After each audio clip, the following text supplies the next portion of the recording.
Good morning. आज छान असा डोसा चटणीचा बेत केलेला आणि डोसा म्हटल्यावर मला पहिलीच ऑर्डर येते साहेबांची. डोसा क्रिस्पी झाला पाहिजे बरं का बायको. मस्त डोसा चटणी खाल्ली. मी केस विंचरत होती तेवढ्यात मॅडम उठल्या. मग तिला असं बेसिनवर बसवलं आणि बघा आरशात स्वतःला बघून कशी हसतीये. आरसा तर एवढा समजतो तिला आता की काय सांगू. आज पहिल्यांदाच राधाला अंड खाऊ घातलं जे तिला आवडलंही. आणि संध्याकाळी आम्ही पुन्हा एकदा निघालो राधासाठी फीडिंग चेअर घ्यायला. राधाला बाईक आवडते, रिक्षाही आवडते, बट कार तिला अजिबात नाही आवडत. कारमध्ये 5 मिनिटानंतर तिला असं होतं कधी एकदा बाहेर निघते मी.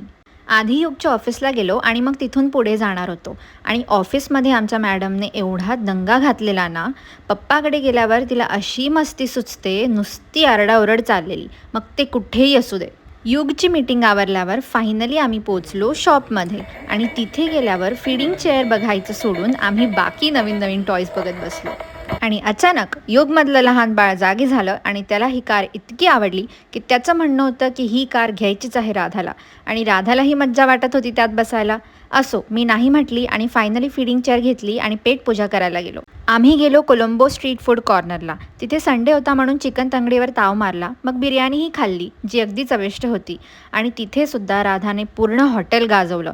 पाणी भरलेला जार हात लावून खाली पाडला आणि पूर्ण टेबलवर पाणी पाणी केलं. तिचं म्हणणं असतं जे पण लोक येतात सगळ्यांनी माझ्याकडे बघा, स्माईल द्या, ओळख तर अजिबात लागत नाही मॅडमला. आणि असं संपवलं आजचं